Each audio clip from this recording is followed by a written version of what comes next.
Jai Hind, welcome to Tejas Easy English. Friends, in this video, I have taken some daily use English sentences that you can use in your daily life. So, you guys watch this video till the end, definitely you are going to learn something new. So, friends, without wasting any time, let's get started. And the first sentence is here. ನೀನು ಯಾವ ವಿಷಯ ಮಾತಾಡ್ತಿದೀಯಾ ನೀನು ಯಾವ ವಿಷಯವನ್ನ ಮಾತಾಡ್ತಿದೀಯಾ ಅಂತ ಕೇಳ್ತೀವಲ್ಲ. ಸಾಮಾನ್ಯವಾಗಿ ನಮ್ಮ ಸ್ನೇಹಿತರ ಜೊತೆ ಮಾತಾಡಬೇಕಾದ್ರೆ ತುಂಬ ಸರಿ ಇದನ್ನ ಯೂಸ್ ಮಾಡ್ತೀವಿ. ನೀನು ಯಾವ ವಿಷಯ ಮಾತಾಡ್ತಿದೀಯಾ ಅಂತೇಳಿ ಇಂಗ್ಲೀಷಲ್ಲಿ ಹೀಗೆ ಕೇಳಬೇಕು. What are you talking about, what are you talking about. ನಾನು ಆ ಕೆಲಸ ಮಾಡಲು ತಯಾರಿಲ್ಲ. ಇದನ್ನು ಎರಡು ಅರ್ಥದಲ್ಲಿ ಬಳಸ್ತೀವಿ. ಒಂದು ನೆಗೆಟಿವ್ ಮೀನಿಂಗಲ್ಲಿ, ಅಂದರೆ ಆ ರೀತಿ ಕೆಲಸ ಮಾಡೋಕ್ಕೆ ನಾನು ರೆಡಿ ಇಲ್ಲ ಅಂತೇಳಿ ಒಂದು. ಇನ್ನೊಂದು, ನಾನು ಆ ಕೆಲಸ ಮಾಡೋಕ್ಕೆ ಇನ್ನೂ ತಯಾರಿಲ್ಲ ಅನ್ನೋ ಅರ್ಥ. ಸೊ ನಾನು ಆ ಕೆಲಸ ಮಾಡಲು ತಯಾರಿಲ್ಲ ಅನ್ನೋದಕ್ಕೆ I am not ready to do that work, I am not ready to do that work. ನಾನು ನನ್ನ ಸ್ನೇಹಿತನನ್ನು ಭೇಟಿ ಮಾಡಲು ಇಚ್ಛಿಸಿದ್ದೆ, ನಾನು ನನ್ನ ಫ್ರೆಂಡನ್ನು ಮೀಟ್ ಮಾಡೋದಕ್ಕೆ ಇಷ್ಟಪಟ್ಟಿದ್ದೆ ಅಂತ ಹೇಳೋದಕ್ಕೆ I wanted to meet my friend, I wanted to meet my friend. ಅದಕ್ಕೋಸ್ಕರ ನಾನು ಅಲ್ಲಿಗೆ ಹೋದೆ. ಅದರದ ಕಂಟಿನ್ಯೂಷನ್ ಪಾರ್ಟ್ ಅನ್ನೋ ರೀತಿ ಇದೆ ನೋಡಿ ಇದು. ಸೊ ನಾನು ನನ್ನ ಫ್ರೆಂಡನ್ನು ಮೀಟ್ ಮಾಡಬೇಕು ಅಂದ್ಕೊಂಡೆ, ಸೊ ಅದಕ್ಕೋಸ್ಕರ ನಾನು ಅಲ್ಲಿಗೆ ಹೋದೆ ಅನ್ನೋ ಅರ್ಥ ಬರುತ್ತಿಲ್ಲಿ. ಸೊ ಅದಕ್ಕೋಸ್ಕರ ನಾನು ಅಲ್ಲಿಗೆ ಹೋದೆ ಅನ್ನೋದನ್ನು ಸಪ್ರೇಟಾಗಿ ಕೂಡ ಈ ರೀತಿ ನಾವು ಹೇಳ್ಬೋದು. That's why I went there, that's why I went there.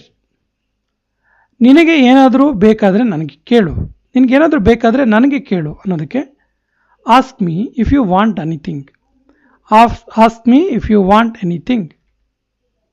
ನನಗೆ ಕೇಳಲು ನಾಚಿಕೊಳ್ಳಬೇಡ, ನನ್ನ ಹತ್ರ ಕೇಳೋಕ್ಕೇನು ಹೆಸಿಟೇಷನ್ ಬೇಡ ಅನ್ನೋದಕ್ಕೆ don't hesitate to ask me, don't hesitate to ask me. ಇವಾಗ ಏನು ಮಾಡೋದು, ಇವಾಗ ಏನು ಮಾಡೋದು ಅಂತ ಕೇಳೋದಕ್ಕೆ what to do now, what to do now. ನಾನು ಈಗಾಗಲೇ ನಿನಗೆ ಹೇಳಿದ್ದೆ, ಇದಕ್ಕಿಂತ ಮೊದಲೇ ನಿನಗೆ ಹೇಳಿದ್ದೆ ಅನ್ನೋ ಅರ್ಥ.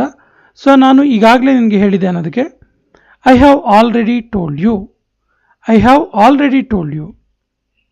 ನೀನು ಈ ರೀತಿ ಯಾಕೆ ಮಾಡ್ತಿದ್ಯಾ, ನೀನು ಯಾಕೆ ಈ ರೀತಿ ಮಾಡ್ತಿದ್ಯಾ ಅನ್ನೋದಕ್ಕೆ why are you doing like this, why are you doing like this. ಇಲ್ಲಿಂದ ಹೊರಟು ಹೋಗು, ಇಲ್ಲಿಂದ ಹೊರಟು ಹೋಗು, ಇಲ್ಲಿ ಇರಬೇಡ ಅನ್ನೋದಕ್ಕೆ go away from here, go away from here. ನಾನು ನಿನ್ನೊಂದಿಗೆ ಉಳಿಯಲಾರೆ, ನಿನ್ನ ಜೊತೆ ನಾನು ಇನ್ಮೇಲೆ ಇರಲ್ಲ ಅನ್ನೋ ಅರ್ಥದ ವಾಕ್ಯ. ಸೊ ನಾನು ನಿನ್ನೊಂದಿಗೆ ಉಳಿಯಲಾರೆ ಅನ್ನೋದಕ್ಕೆ I can't stay with you, I can't stay with you. ಫೋನನ್ನು ಅತಿಯಾಗಿ ಉಪಯೋಗಿಸ್ಬೇಡ, ತುಂಬ ಯೂಸ್ ಮಾಡಬೇಡ, ಫೋನ್ ಟೂ ಮಚ್ ಯೂಸ್ ಮಾಡಬೇಡ ಅಂತೀವಲ್ಲ. Don't use phone too much, don't use phone too much. ಚೆನ್ನಾಗಿ ಓದಲು ಪ್ರಯತ್ನಿಸು, ಟ್ರೈ ಮಾಡು, ಚೆನ್ನಾಗಿ ಓದೋಕೆ ಟ್ರೈ ಮಾಡು ಅಂತೀವಲ್ಲ. Try to study well, try to study well. ಅವನು ನಿನಗೆ ಸಹಾಯ ಮಾಡುವನು, ಅವನು ನಿನಗೆ ಹೆಲ್ಪ್ ಮಾಡ್ತಾನೆ, ನಾನು ಅವನಿಗೆ ಹೇಳ್ತೀನಿ ಅಂತ ಹೇಳ್ತೀವಲ್ಲ. So he will help you, he will help you. ನಿನ್ನ ಸಮಯ ಹಾಳು ಮಾಡಿಕೊಳ್ಳಬೇಡ, ನಿನ್ನ ಟೈಮನ್ನು ವೇಸ್ಟ್ ಮಾಡ್ಕೋಬೇಡ. Don't waste your time, don't waste your time. ನನಗೆ ಇದೆಲ್ಲ ಹೇಳಬೇಡ, ನನಗೆ ಇದನ್ನೆಲ್ಲ ಹೇಳೋಕೆ ಬರಬೇಡ ಅಂತೀವಲ್ಲ. ಸೊ ನನಗೆ ಇದೆಲ್ಲ ಹೇಳಬೇಡ ಅನ್ನೋದಕ್ಕೆ don't tell me all this, don't tell me all this. ನನಗೆ ಏನು ಮಾಡಬೇಕೆಂದು ಚೆನ್ನಾಗಿ ಗೊತ್ತು, ನನಗೇನು ಮಾಡಬೇಕಂತ ನನಗೆ ಚೆನ್ನಾಗಿ ಗೊತ್ತು ಅಂತೀವಲ್ಲ. I know very well what to do, I know very well what to do. ನನಗೆ ನಿನ್ನ ಸಲಹೆಯ ಅವಶ್ಯಕತೆ ಇಲ್ಲ, ನಿನ್ನ ಅಡ್ವೈಸ್ ನನಗೆ ಬೇಡ. I don't need your advice, I don't need your advice. ನಾನೀಗ ಹೊರಡ್ತಾ ಇದ್ದೀನಿ, I am leaving now, I am leaving now. ಇದು ನಿನಗೆ ಒಳ್ಳೆಯದಲ್ಲ, ಇದು ನಿನಗೆ ಒಳ್ಳೆಯದಲ್ಲ ಅನ್ನೋದಕ್ಕೆ this is not good for you, this is not good for you. ನನಗೆ ಯಾವುದೇ ಅಭ್ಯಂತರ ಇಲ್ಲ, ನಂದು ಯಾವುದೇ ಅಬ್ಜೆಕ್ಷನ್ ಇಲ್ಲ, ನೀನೇನಾದರೂ ಮಾಡ್ಕೊ ಅಂತೀವಲ್ಲ. ಸೊ ನನಗೆ ಯಾವುದೇ ಅಬ್ಜೆಕ್ಷನ್ ಇಲ್ಲ ಅನ್ನೋದಕ್ಕೆ I don't have any objection, I don't have any objection. ನೀನು ಏನು ಹೇಳುತ್ತಿದ್ದೀಯಾ, what are you saying, what are you saying. ನಾನು ಇದನ್ನು ನಂಬಲಾರೆ, ನನ್ನ ಹತ್ರ ಇದು ನಂಬಕ್ಕೆ ಆಗ್ತಿಲ್ಲ. I can't believe this, I can't believe this. ಹೊರಗಡೆ ಮಳೆ ಬರ್ತಿದೆ, it's raining outside, it's raining outside. ವಾತಾವರಣ ತುಂಬ ಚೆನ್ನಾಗಿಲ್ಲ, ಹಾಳಾಗೋಗಿದೆ ವಾತಾವರಣ ಅನ್ನೋ ಅರ್ಥದ ವಾಕ್ಯ.